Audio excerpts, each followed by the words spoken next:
Welcome students. देखिए आज हम क्लास 10th का केमिस्ट्री का most important lesson chemical reaction and equation को पढ़ेंगे। तो सबसे पहले देखिए थोड़ा सा हम पढ़ते हैं कि केमिकल रिएक्शन क्या है। Chemical reaction is the process in which new substance are formed with new properties. कि केमिकल रिएक्शन क्या है, एक प्रोसेस है जिसमें क्या होता है, नया सब्सटेंस बनता है लेकिन नई प्रॉपर्टीज़ के साथ। मतलब कि जो भी सब्सटेंस किसी दूसरे सब्सटेंस से जो हम बना रहे हैं, जो प्रोडक्ट हमें मिल रहा है उसमें नई प्रॉपर्टीज़ होंगी। इसमें क्या होता है, दो चीज़ें होती है केमिकल रिएक्शन में, एक तो रिएक्टेंट होगा, एक प्रोडक्ट होगा। अब रिएक्टेंट क्या होता है, रिएक्टेंट वो सब्सटेंस है जो केमिकल रिएक्शंस को करवा रहा है, जो टेक प्लेस मतलब उसमें पार्टिसिपेट कर रहा है। जैसे फॉर एग्जांपल मैं कहूँ कि हाइड्रोजन जो है ऑक्सीजन के साथ रिएक्ट करवाकर हमने क्या बना दिया, वाटर H2O। अब यहाँ पे क्या है कि इसमें पार्टिसिपेट कौन कर रहा है, ये दोनों hydrogen and oxygen. It means hydrogen and oxygen is a reactant. अब ये रिएक्टेंट है, अब यहाँ से ये रिएक्ट करके क्या बना रहे हैं, वाटर। वाटर बन रहा है, it means water is a product. Water क्या है, प्रोडक्ट। यानी कि जो सब्सटेंस हमें रिजल्ट जो हमें मिल रहा है किसी भी केमिकल रिएक्शन का, वो क्या है, प्रोडक्ट होगा। तो केमिकल रिएक्शन क्या है कि ये एक प्रोसेस है जिसमें क्या होता है कि रिएक्टेंट रिएक्ट कर एक नया प्रोडक्ट बनाते हैं, उसमें न्यू प्रॉपर्टीज़ होती हैं, यानी कि न्यू प्रॉपर्टीज़ के साथ एक नया प्रोडक्ट बनता है, उसको हम क्या कहते हैं, केमिकल रिएक्शन। अच्छा, अब केमिकल रिएक्शंस के बहुत से एग्जांपल्स हैं, जैसे photosynthesis, magnesium, burning of magnesium ribbon, respiration, digestion, ये सभी क्या है, एक केमिकल रिएक्शन है। ठीक है, कुछ एग्जांपल्स है ये। अब ये देखिए, जैसे मैग्नीशियम और ऑक्सीजन जब रिएक्ट करेंगे, इट मीन्स मैग्नीशियम और ऑक्सीजन क्या है, आपका रिएक्टेंट है। ये रिएक्ट करके क्या बना रही है, मैग्नीशियम ऑक्साइड बना रही है। इट मीन्स मैग्नीशियम ऑक्साइड क्या है, प्रोडक्ट है।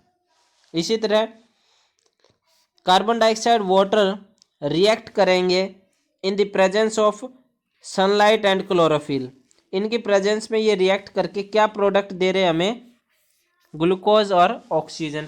ये एक फोटोसिंथेसिस का है ना, ये क्या है, फोटोसिंथेसिस। फोटोसिंथेसिस है, तो फोटोसिंथेसिस क्या है, अभी हमने पढ़ा, ये केमिकल रिएक्शन है। तो ये कुछ इसके एग्जांपल्स थे। अब देखिए कि characteristics of chemical reactions, chemical reactions की कैरेक्टरिस्टिक्स क्या क्या होंगे। मीन्स कि जब भी कोई केमिकल रिएक्शन होगी तो उसमें क्या चेंजिंग आएंगे, उसमें क्या उस पर अफेक्ट हो सकते हैं। तो सबसे पहला है कि जब भी केमिकल रिएक्शन होगी, हो सकता है पेरिस्पिटेट बन जाए, फॉर्मेशन ऑफ पेरिस्पिटेट। अब ये पेरिस्पिटेट क्या होता है, पेरिस्पिटेट इज ए सॉलिड सब्सटेंस। ये क्या है, एक solid substance formed on mixing two solution. जब दो सॉल्यूशंस को मिलाया जाएगा और उसके रिजल्ट में, यानी कि हम कहें प्रोडक्ट क्या बन जाए, एक सॉलिड सब्सटेंस बन जाए, इट मीन्स वो क्या है, पेरिस्पिटेट बन रहा है। इसका एग्जांपल देखिए, अगर हम लीड नाइट्रेट को पोटेशियम आयोडाइड के साथ रिएक्ट करवाएं तो हमें एक येलो कलर का पेरिस्पिटेट मिलता है, यानी कि लीड आयोडाइड मिलेगा हमें। तो ये क्या, एक पेरिस्पिटेट बन गया। इसी तरह एक एग्जांपल और, सिल्वर नाइट्रेट को हम सोडियम क्लोराइड के साथ रिएक्ट करवाएंगे तो हमें एक वाइट कलर का पेरिस्पिटेट मिलेगा, जिसको हम सिल्वर क्लोराइड कह सकते हैं। ये सिल्वर क्लोराइड मिल गया हमें, तो ये क्या, पेरिस्पिटेट बन रहे हैं। सेकंड कैरेक्टरिस्टिक्स क्या होगा, एवोल्यूशन ऑफ गैस। कोई ना कोई गैस बनेगी उसमें। देखिए जैसे some chemical reactions are characteristics by evolution of gas, gas की एवोल्यूशन होगी। जैसे कि कुछ प्रॉपर्टीज हम पढ़ते हैं कि जब जिंक यानी कि मेटल HCl हाइड्रोक्लोरिक एसिड, यानी कि कोई भी मेटल जब एसिड के साथ रिएक्ट करता है तो वो एक गैस इवॉल्व करता है, कौन सी, हाइड्रोजन गैस। इसी तरह कोई भी कैल्शियम कार्बोनेट रिएक्ट करेगा किसके साथ, कोई भी एसिड के साथ, तो वो कौन सी गैस बनाएगा, कार्बन डाइऑक्साइड गैस इवॉल्व करेगा। यानी कि क्या हो रहा है, यहाँ पे कोई ना कोई गैस का एवोल्यूशन हो रहा है। तो इट मीन्स क्या है, गैस का इवोल्यूशन हो सकता है। थर्ड प्रॉपर्टी क्या है, चेंज इन कलर, कलर में भी चेंज हो सकता है। जैसे कि जब भी कोई रिएक्शन होंगी तो उसके रिजल्ट में का जो कलर होगा, प्रोडक्ट का जो कलर होगा वो रिएक्टेंट के कलर से अलग हो सकता है। जैसे रस्टिंग ऑफ आयरन, कि जब आयरन जो होता है वो ग्रे कलर का होता है, वो ऑक्सीजन के साथ रिएक्ट करके जब रस्टिंग आयरन बनता है उस तो हमें उसका कलर कैसा दिखाई देता है, रेडिश ब्राउन। इट मीन्स क्या होगा, कलर में चेंज हो गया। फोर्थ प्रॉपर्टी क्या हो सकती है, फोर्थ करेक्टरिस्टिक्स क्या हो सकती है इसके, कि चेंज इन स्टेट, कि जब कोई रिएक्शन की जाए तो वो स्टेट चेंज कर ले, कि सॉलिड से लिक्विड में चेंज हो जाए, वेपर्स में चेंज हो जाए, या किसी भी अदर स्टेट में। तो यहाँ का एग्जांपल देखिए, जो किसी भी वैक्स को जब हम जलाएंगे, मोम को जलाते हैं तो उसके वो क्या है, वेपर्स में कन्वर्ट हो जाता है। तो क्या हो गया, एक सॉलिड स्टेट से वो गैसीय स्टेट में चेंज हो गया। इसी तरह टेम्परेचर में चेंज आ सकता है। जैसे कि कोई भी रिएक्शन होगी तो उसका टेम्परेचर डिक्रीज या इंक्रीज हो सकता है। एक एग्जांपल है, जब वाटर जो है वो क्विक लाइम के साथ रिएक्ट करवाया जाए, कैल्शियम ऑक्साइड के साथ रिएक्ट करवाया जाए, तो वो क्या बनाता है, वो एक स्लैक्ड लाइम बनाता है। वो स्लैक्ड लाइम बनाता है कैल्शियम हाइड्रोक्साइड। जब कैल्शियम हाइड्रोक्साइड बनता है इन दोनों के रिएक्शन से, तो ये जिस भी बीकर में, जिस भी कंटेनर में होता है, वो गर्म होना स्टार्ट हो जाता है, यानी कि उसका टेम्परेचर इंक्रीज हो जाता है। इट मीन्स टेम्परेचर में चेंज आया है। ठीक है, ये इसके कुछ करेक्टरिस्टिक्स थे। अब आगे देखिए, केमिकल इक्वेशन क्या होती है। केमिकल इक्वेशन क्या है, रिप्रेजेंटेशन ऑफ केमिकल रिएक्शन, कि केमिकल रिएक्शन को रिप्रेजेंट करना है, कि केमिकल रिएक्शन हुई कोई भी, अब उसको हमें दिखाना है, रिप्रेजेंट करना है, शो करना है, किसकी हेल्प से, सिंबल्स एंड फॉर्मूलाज की हेल्प से।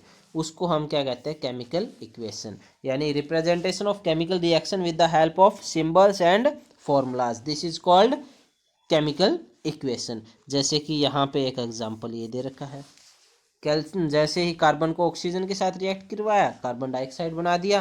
कार्बन डाइऑक्साइड ये क्या है, एक तरह से फॉर्मूला है, ये सिंबल्स हैं, तो ये क्या है, एक रिप्रेजेंट कर रहा है किसको, केमिकल रिएक्शंस को। इसलिए ये हम कह सकते हैं ये क्या है, केमिकल इक्वेशन है।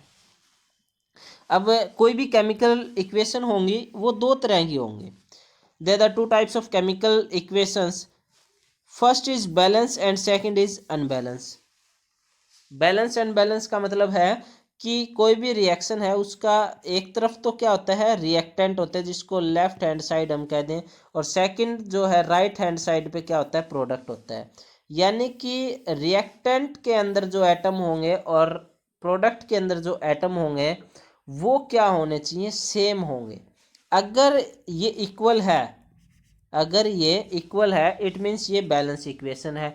अगर ये इक्वल नहीं है इट मीन्स ये क्या है, अनबैलेंस इक्वेशन है। ठीक है, अगर कोई भी अनबैलेंस इक्वेशन है उसको हमें बैलेंस करने के लिए दे दिया जाए, कि कोई भी इक्वेशन है उसको आप बैलेंस करें, तो उसको बैलेंस करने के लिए हम क्या करते हैं, कुछ स्टेप वाइज हम उसको बैलेंस करेंगे, जिसको हम हिट एंड ट्रायल मेथड भी कह देते हैं। इसको हम क्या कह देते हैं, हिट एंड ट्राई मेथड। ठीक है, तो देखिए कैसे क्या स्टेप होगा। सबसे पहला स्टेप तो यही है कि आपको क्या करना है, जो भी अनबैलेंस इक्वेशन दी है उसको प्रॉपर फॉर्मूले के साथ लिखना है। फॉर्मूला गलत नहीं होना चाहिए, फॉर्मूला आपका एक्यूरेट होना चाहिए, सही होना चाहिए। उसके बाद है balance the equation by using suitable coefficient on suitable side, यानी कि जो भी बैलेंस करेंगे हम, जैसे कि एक एग्जांपल हम यहाँ ले लेते हैं, H2 प्लस O2 क्या बना दिया, H2O। अब देखिए, पहली बात तो फर्स्ट स्टेप क्या है कि फॉर्मूला करेक्ट होना चाहिए, दोनों फॉर्मूले से भी करेक्ट है, सिंबल्स करेक्ट है। अब क्या करना है, एक सूटेबल कोफिशिएंट लगाना है। कोफिशिएंट का मतलब होता है इनके आगे आपको कोई सूटेबल एक नंबर लगाना है, या फिर हम कहें न्यूमेरिक लगाना है, न्यूमेरिक वैल्यू। जैसे कि अगर मैं देखूँ यहाँ हाइड्रोजन कितने हैं, 2, यहाँ हाइड्रोजन 2, यहाँ ऑक्सीजन 2, यहाँ ऑक्सीजन 1, तो मुझे इस ऑक्सीजन को 2 करना है, तो मैं यहाँ पे इसके क्या लगा दूंगा, 2 लगा दूंगा। इट मीन्स कोफिशिएंट मैंने सूटेबल साइड पे लगा दिया हमने। अब यहाँ से हाइड्रोजन क्या हो गया, 4 हो गए हैं। तो अब क्या करेंगे, यहाँ पे हाइड्रोजन के आगे मैंने 2 लगा दिया तो ये भी 4 हो गए। इट मीन्स अब ये बैलेंस हो गया। Make sure the coefficient reduce to smallest whole number, छोटे से छोटा नंबर लगाना है आपको। अगर मैं यहाँ 4 और यहाँ 4 लगा के यहाँ 2 लगा के फिर भी कर सकता था, लेकिन मैंने क्या किया कि स्मॉलेस्ट ऑल नंबर लेना है, 2 से स्टार्ट करना है। ठीक है, उसके बाद आपको चेक करना है कि LHS और RHS इक्वल है या नहीं है। इसका एक एग्जांपल ये जैसे दिया हुआ है, ये वाला भी एक एग्जांपल, इसमें भी क्या बैलेंसिंग की हुई है। ठीक है, उसके बाद है अब लिमिटेशन ऑफ रिएक्शंस की कुछ कमियां होती हैं, कुछ सीमाएं होती है, लिमिटेशंस होती हैं। वो क्या है, rate of reaction whether slow और फास्ट, कि रिएक्शन की रेट जो है वो स्लो भी हो सकती है, फास्ट भी हो सकती है। हो सकता है कभी कोई रिएक्शन नॉर्मल से ज़्यादा स्पीड से हो जाए, जल्दी हो जाए, और कुछ बहुत स्लो हो जाए। तो इसका मतलब ये वेरी करता रहता है रेट ऑफ रिएक्शन। उसके बाद रिवर्सिबिलिटी ऑफ रिएक्शन होने के बाद वो रिवर्स नहीं की जा सकती, और अगर कोई रिएक्शन रिवर्स करेंगे तो वो एक कॉम्प्लिकेट, एक बहुत ही मतलब लंबा प्रोसेस हो जाएगा। उसके बाद condition of reaction such a temperature, pressure, ये सभी उस पर डिपेंड होते हैं। टेम्परेचर प्रेशर वेरी करेगा तो रिएक्शन में भी कुछ ना कुछ चेंज आएगा। उसके बाद concentration of the reactant and product की कंसंट्रेशन, यानी कि नंबर ऑफ एटम्स जो है वो भी हमें देखने हैं, प्रॉपर वे में होने चाहिए कि दोनों तरफ रिएक्टेंट और प्रोडक्ट जो है वो उनकी जो कंसंट्रेशन है वो सही होनी चाहिए। ऐसा नहीं है कि किसी में नंबर ऑफ हाइड्रोजन ज़्यादा है, ऑक्सीजन कम है, जितने उसमें होने चाहिए उतनी ही हो। ठीक है, कंसंट्रेशन भी। उसके बाद एडवांटेजेस क्या है इसके, एडवांटेज देखिए, the representation of chemical reaction became easy. इससे क्या होता है, केमिकल इक्वेशन की जो एडवांटेजेस है वो क्या है कि किसी भी रिएक्शन को रिप्रेजेंट करना बहुत आसान हो जाता है। Save time and space in writing, लिखते हुए आपको ज़्यादा स्पेस की ज़रूरत नहीं पड़ेगी, ज़्यादा टाइम नहीं लगेगा, क्योंकि सिंबल्स एंड फॉर्मूलाइज ही तो लिखने हैं। In order to prepare a definite amount of product, the amount of the reactant to be used can be calculate accurately। जिस अगर इक्वेशन सही प्रॉपर लिखी होगी तो क्या होंगे, हम उसमें रिएक्टेंट एंड प्रोडक्ट को हम प्रॉपरली कैलकुलेट कर लेंगे, और जितना हमें प्रोडक्ट की ज़रूरत है उसके अकॉर्डिंग हम रिएक्टेंट को यूज कर लेंगे। From a complete balance equation it become easy to determine the effect of temperature. एक कंप्लीट जब बैलेंस हो जाएगी कोई भी इक्वेशन तो हम उसमें देख सकते हैं कि टेम्परेचर का कितना अफेक्ट हुआ है, प्रेशर का कितना अफेक्ट हुआ है, concentration on the state of reaction की जो रिएक्शन किस स्टेट में कितने अफेक्टिव है उसको भी हम आसानी से आइडेंटिफाई कर सकते हैं। ये इसके कुछ एडवांटेजेस थे। आगे देखिए, टाइप ऑफ केमिकल रिएक्शंस के टाइप कौन कौन से हैं।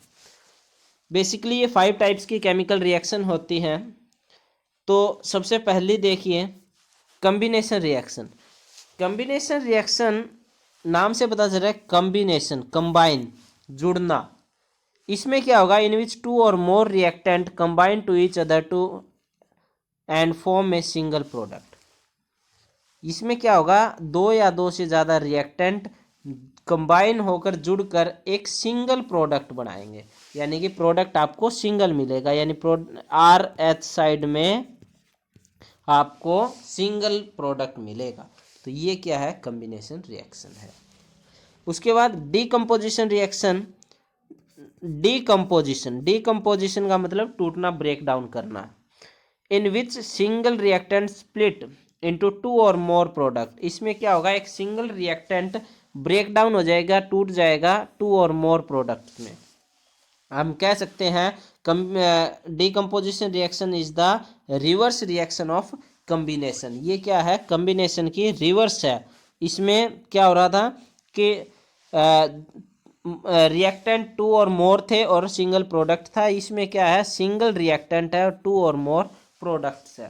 तो ये क्या है, इसका रिवर्सिबल हम कह सकते हैं। उसके बाद देखिए displacement reaction. Displacement reaction, displace का मीन्स एक जगह से दूसरी जगह जाना, बट कैसे, in which more reactive element displace less reactive element. एक more reactive element less reactive element को डिस्प्लेस कर देता है, अपने उसकी जगह से हटा देता है, उसको कहते हैं हम डिस्प्लेसमेंट रिएक्शन। इसमें दो एलिमेंट्स को आप ध्यान रखना, एक तो कौन सा होगा, मोर रिएक्टिव एलिमेंट, एक कैसा होगा, मोर रिएक्टिव एलिमेंट, और एक लेस रिएक्टिव एलिमेंट। इसमें more reactive element less reactive element को डिस्प्लेस कर देगा, जैसे कि sodium is more reactive than hydrogen. तो इसने क्या किया, प्रोडक्ट में हम देख सकते हैं सोडियम ने हाइड्रोजन को डिस्प्लेस कर दिया, उसकी जगह पे खुद आ गया, और ये एक रिएक्शन होगी। ऐसी रिएक्शन को हम क्या कहते हैं, डिस्प्लेसमेंट रिएक्शन। उसके बाद डबल डिस्प्लेसमेंट रिएक्शन। डबल यानी कि इसमें क्या था, एक तरफ सिंगल एलिमेंट था और एक तरफ कंपाउंड था, यहाँ पे दोनों तरफ कंपाउंड होंगे, दोनों ही क्या होंगे, कंपाउंड होंगे। आयनिक कंपाउंड, कौन से compound, ionic compound. Ionic compound means जो आयोन्स को गेन या लूज करे उसको आयनिक कंपाउंड कहते हैं। आयनिक कंपाउंड होंगे तो इसमें क्या होगा, आयनिक कंपाउंड अपने आयोन्स को एक्सचेंज कर लेंगे, यानी कि इसका आयोन्स इसके साथ एक्सचेंज हो जाएंगे, इसका प्लस इसके माइनस के साथ, इसका माइनस इसके प्लस के साथ, आयोन्स जो है वो एक्सचेंज हो जाएंगे, और ऐसी रिएक्शन को हम कहते हैं डबल डिस्प्लेसमेंट रिएक्शन। नेक्स्ट देखिए रिडॉक्स। रिडॉक्स रिएक्शन जो है हम कह सकते हैं ये एक तरह से टू रिएक्शंस है एक ही साथ में, ऑक्सीडेशन एंड रिडक्शन। ऑक्सीडेशन और रिडक्शन दोनों ही रिएक्शन जब हम मिला दें या उनको इन्वॉल्व कर लें तो एक सिंगल रिएक्शन बनती है, जिसको हम रिडॉक्स कह सकते हैं। रेड मतलब रिडक्शन, ऑक्स मतलब ऑक्सीडेशन, तो इसको हम रिडॉक्स रिएक्शन कह सकते हैं। ऑक्सीडेशन क्या होता है, ऑक्सीडेशन में क्या होगा, ना वैसे तो हमें पता ही है, ऑक्सीडेशन का मतलब होता है जब ऑक्सीजन किसी के साथ रिएक्ट करती है तो वो ऑक्सीडेशन रिएक्शन होती है। बट अगर हम यहाँ देखें हाइड्रोजन और ऑक्सीजन के बारे में, तो जिसमें ऑक्सीजन का गेन होगा और हाइड्रोजन का लॉस होगा, मीन्स ऑक्सीजन को तो उसके साथ जुड़ जाएगी और हाइड्रोजन हट जाएगा, ऐसी रिएक्शन को हम ऑक्सीडेशन रिएक्शन कहेंगे। लेकिन रिडक्शन इसका रिवर्स है, इसका एक तरह से अपोजिट ही है कि ऑक्सीजन का तो इसमें लॉस होगा और हाइड्रोजन का गेन होगा, उसको हम रिडक्शन रिएक्शन कहेंगे। यानी कि ऑक्सीजन तो हट जाएगी वहाँ से लेकिन हाइड्रोजन जुड़ जाएगा, उसको हम रिडक्शन रिएक्शन कहेंगे। अब यहाँ कुछ इसमें देखिए एग्जाम्पल में, यहाँ पे कॉपर ऑक्साइड जो है वो हाइड्रोजन के साथ रिएक्ट कर रहा है। अब हाइड्रोजन के साथ रिएक्ट कर रहा है मीन्स क्या हो रहा है, अगर हम प्रोडक्ट में देखें तो हाइड्रोजन के साथ ये अकेला था हाइड्रोजन, यहाँ पे हाइड्रोजन क्या है, ऑक्सीजन के साथ जुड़ गया है, गेन हुआ है ऑक्सीजन का। इट मीन्स ये कौन सी रिएक्शन है, ये आपकी ऑक्सीडेशन रिएक्शन। अब यहाँ देखिए कॉपर ऑक्साइड, कॉपर के साथ ऑक्सीजन था, अब यहाँ पे आके वो कॉपर अकेला हो गया है, ऑक्सीजन क्या हो गया है, हट गया, यहाँ से लॉस हो गया, ऑक्सीजन का रिमूव हो गया है। इट मीन्स ये रिएक्शन कौन सी होगी, रिडक्शन रिएक्शन। आई थिंक यहाँ तक क्लियर हो गया होगा। अब ऑक्सीडेशन एजेंट और रिड्यूसिंग एजेंट देखें तो ऑक्सीडेशन एजेंट जो है the substance which gives oxygen for oxidation and remove hydrogen, यानी कि ऐसी कोई भी सब्सटेंस जो ऑक्सीडेशन के लिए ऑक्सीजन दे रहा है या हाइड्रोजन को हटा रहा है, ऐसे सब्सटेंस को ऑक्सीडेशन एजेंट कहेंगे। रिड्यूसिंग एजेंट ऐसे सब्सटेंस जो हाइड्रोजन तो दे रहा है रिडक्शन रिएक्शन के लिए और ऑक्सीजन को हटा रहा है, उसको हम रिड्यूसिंग एजेंट कहेंगे। जैसे कि फॉर एग्जांपल यहाँ पे देखिए कॉपर है, कॉपर के साथ ऑक्सीजन लगा हुआ है। अब यहाँ कॉपर के साथ ऑक्सीजन को हटाने का काम कौन कर रहा है? हाइड्रोजन। ऑक्सीजन को हटाया है, और ऑक्सीजन को हटाने वाले को हम क्या कहते हैं? Reducing agent. ऑक्सीजन को हटाने वाले को हम क्या कहते हैं? Reducing agent. तो हाइड्रोजन क्या हो गया? रिड्यूसिंग एजेंट हो गया। इसी तरह अगर हम देखें कि हाइड्रोजन यहाँ अकेला था, यहाँ पे हाइड्रोजन ऑक्सीडेशन हुआ है, लेकिन ये हाइड्रोजन के साथ ऑक्सीजन आई कहाँ से? किसने दी ऑक्सीजन? कॉपर ने, कॉपर ऑक्साइड ने दी है। It means copper oxide oxidation agent. इसी तरह इसमें देख लीजिए, यहाँ पे क्या था? हाइड्रोजन और सल्फर है, यहाँ पे क्लोरीन है। अब यहाँ पे देखिए अगर प्रोडक्ट में देखें तो यहाँ पे क्लोरीन अकेला था, यहाँ हाइड्रोजन उसके साथ मिल गया। अब क्लोरीन के साथ हाइड्रोजन कहाँ से आया? किसने दिया इसको हाइड्रोजन? H2S ने। अब ये H2S है, इसने हाइड्रोजन दिया, और हाइड्रोजन को देने वाला कौन होता है? Reducing agent. ये क्या आपका? Reducing agent. अब इसी तरह अगर हम देखें,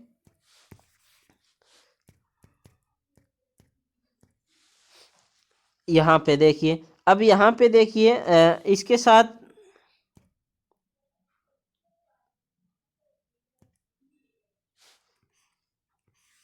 देखिए H2S है, इसके साथ हाइड्रोजन लगा हुआ है। तो अगर हम प्रोडक्ट में देखें तो S अकेला हो गया, हाइड्रोजन का लॉस हो गया, हाइड्रोजन को रिमूव कर दिया है। हाइड्रोजन को रिमूव किसने किया है? क्लोरीन ने। तो क्लोरीन क्या हो गया आपका? Oxidation agent. ये क्या हो गया आपका? Oxidising agent. आई थिंक यहां तक क्लियर हो गया होगा agent.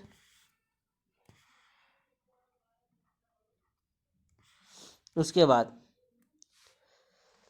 Affects of oxidation reaction in everyday life, कि ऑक्सीडेशन रिएक्शन जो है वो हमारी डेली लाइफ में कैसे अफेक्टिव है, क्या उसके प्रभाव होंगे। तो दो तरह से हम इसमें देखेंगे। एक तो मेटल के ऊपर, जिसको हम कहें कोरोजन और रस्टिंग के रूप में, और एक रेंसिडिटी की फॉर्म में। ये दो ऑक्सीडेशन के क्या है? अफेक्ट है हमारी डेली लाइफ में। सबसे पहले देखिए कोरोजन क्या होता है।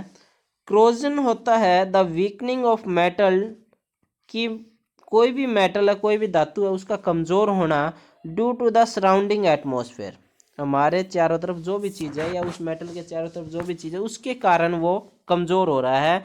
चाहे वो कुछ भी हो सकती है, एयर है, मॉइस्चर है, केमिकल है, उसको हम कोरोजन कहते हैं। जैसे कि आपने देखा होगा बहुत से मेटल के ऊपर एक लेयर आ जाती है, जिसके कारण वो डल होना स्टार्ट हो जाता है, वो चमकीला नहीं रहता। उस वो क्या है? वो क्रोजन ही तो हो रहा है, धीरे धीरे वो कमज़ोर हो रहा है। तो जैसे यहाँ पे सिल्वर है, सिल्वर के हाइड्रोजन सल्फाइड के साथ रिएक्शन करवाएंगे तो सिल्वर सल्फाइड और हाइड्रोजन गैस बनेगी। सिल्वर सल्फाइड, आपने चांदी देखी होगी, चांदी क्या होती है? काली पड़ जाती है ना, ब्लैक कलर की हो जाती है। तो क्या हो रहा है? ये ऑक्सीडेशन ही तो हो रहा है उसका। तो ये क्या है? एक क्रोजन है। अच्छा, रस्टिंग क्या है? Rusting formation of brown layer on the surface of iron. Iron के सरफेस के ऊपर जो ब्राउन कलर की जो लेयर आती है, उसको हम क्या कह देते हैं? उसको हम रस्टिंग कहते हैं। उसको हम रस्टिंग कहते हैं। रस्टिंग स्पेशली हम आयरन के लिए यूज़ करते हैं। ठीक है, क्रोजन किसी भी मेटल के लिए हम वर्ड यूज़ कर सकते हैं, लेकिन रस्टिंग जो है वो स्पेशली हम आयरन के लिए यूज़ करते हैं। और रस्टिंग में क्या होगा कि आयरन के ऊपर एक ब्राउन कलर की लेयर आ जाएगी। और इसका ये फॉर्मूला बहुत ज़्यादा इम्पोर्टेंट है, काफ़ी बार आता है। Iron react with oxygen and the presence of moisture. जब रिएक्शन होगी ये, तो क्या बना दिया जाएगा? हाइड्रेट आयरन ऑक्साइड बनेगा, जिसको हम रस्ट कह सकते हैं। अच्छा, अब इस रस्टिंग से बचाने के लिए हम क्या करें? मेथड टू प्रिवेंट रस्टिंग और कोरोजन। कोरोजन और रस्टिंग से बचाने के लिए प्लेटिंग कर दी जाए। प्लेटिंग का मतलब उसके ऊपर क्या कर दी जाए? सॉरी, पेंटिंग कर दी जाए। उसके ऊपर क्या कर दी जाए? पेंटिंग, कलर किया जाए। ग्रीस या ऑयल लगा दिया जाए। गैल्वेनाइजेशन, गैल्वेनाइजेशन मीन्स जिंक की कोटिंग की जाए आयरन के ऊपर, ठीक है, आयरन के ऊपर जिंक की कोटिंग करते हैं, उसको हम गैल्वेनाइजेशन कहते हैं। इसी के साथ एक और भी आप कर सकते हैं इसमें,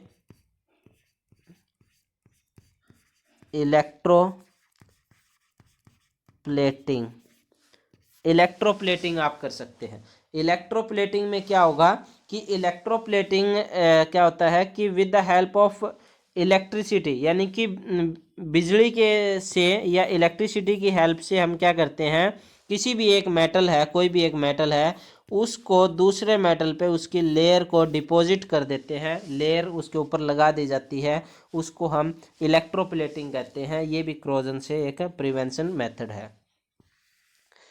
अब कारण क्या है, क्या कारण है कि ये क्रोजन होता है?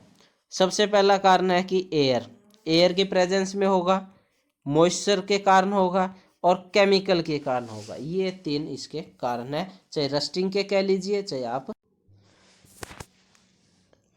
रेंसिडिटी। रेंसिडिटी क्या आती है? द ऑक्सीडेशन ऑफ ऑयल और फैट इन ए फूड, खाने के अंदर जो ऑयल है या फैट है वो ऑक्सीडाइज कर जाए, ऑक्सीडाइज का मीन्स ऑक्सीडेशन कर जाए, ऑक्सीजन के साथ रिएक्ट कर जाए, जिसके कारण फूड में क्या हो जाए, बैड स्मेल, बैड टेस्ट, या फिर हम कहें उसके कलर में चेंज आ जाए, वो क्या हो गया, आपका रेंसिडिटी हो गया। मतलब कि जब ऑयल या फैट ऑक्सीडेशन कर जाएंगे, जिसके कारण जो भी फूड है उसमें स्मेल आएगी, या उसका टेस्ट चेंज हो जाएगा, या उसका कलर चेंज हो जाएगा, इट मीन्स वो क्या हो गया है, रेंसिडिटी होगी है। तो इसके मेथड क्या है इसको प्रिवेंट करने के, इसको बचाने के, कि एंटीऑक्सीडेंट का यूज कर लिया जाए। एंटीऑक्सीडेंट जैसे कि बेकिंग सोडा, या फिर हम कहें विटामिन सी का यूज़ कर लिया जाए, या फिर हम कहें सॉल्ट यूज़ किया जाए, शुगर यूज़ किया जाए, या फिर हम कहें ऑयल का यूज़ कर लिया जाए। ये सभी क्या है, एंटीऑक्सीडेंट होते हैं, इनका यूज़ किया जाए। और क्या है कि उनकी जो पैकेजिंग है वो वैक्यूम पैकेजिंग हो, यानी कि इतनी टाइट पैकेजिंग हो कि उसके अंदर एयर एंटर ना हो उसके, जिसके कारण ऑक्सीडेशन ना हो। उसके बाद रिप्लेसिंग ऑफ नाइट्रोजन, कि नाइट्रोजन पैकेज जो होते हैं, जैसे चिप्स है, कुरकुरे हैं, उनके जो पैकेट होते हैं उसके अंदर क्या है, एक गैस भरी होती है, वो गैस कौन सी होती है, नाइट्रोजन। नाइट्रोजन जो है वो एक तरह से नॉन रिएक्टिव गैस है, जो कि है ऑक्सीडेशन नहीं होने देती, तो नाइट्रोजन गैस उसमें यूज़ की जाए। उसके बाद रेफ्रिजरेशन ऑफ फूड, यानी कि खाने को ठंडा कर दिया जाए, कूल, या तो उसको ठंडा कर दिया जाए तो क्या हो जाएगा, जैसे हम फ्रिज में रख देते हैं ना, रेफ्रिजरेटर में, फ्रिज में रख देते हैं, उसको हम क्या कर देते हैं, कूल कर देते हैं, ठंडा कर देते हैं, जिसके कारण क्या है वो ख़राब नहीं होता। एक और मेथड है कि हीट करके भी, या फिर हम कहें उसको गर्म करके, हॉट करके भी क्या हम उसको प्रिवेंट कर सकते हैं।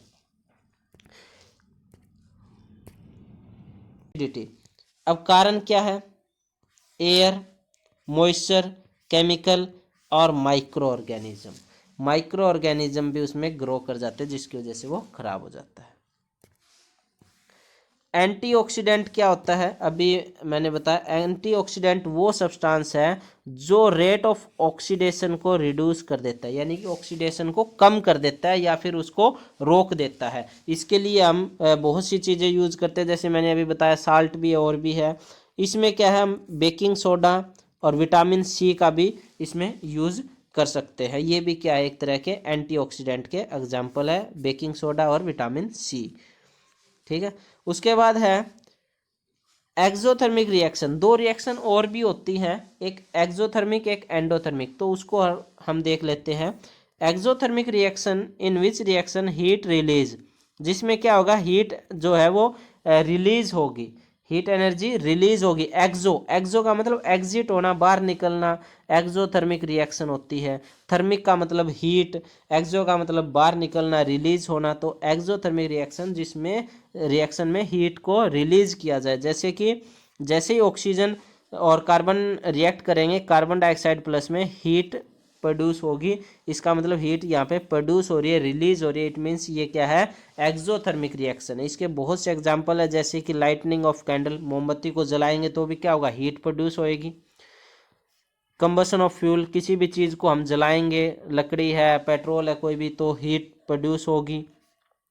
मिक्सिंग एसिड एंड बेस, जब एसिड और बेस को रिएक्ट करवाया जाएगा तो भी क्या होगा, हीट रिलीज होगी। ये क्या है, एक्सोथर्मिक रिएक्शन है। ठीक है, इसका एक और एग्जांपल भी है, रेस्पिरेशन। ये बहुत बार पूछा जाता है। Respiration is also exothermic reaction.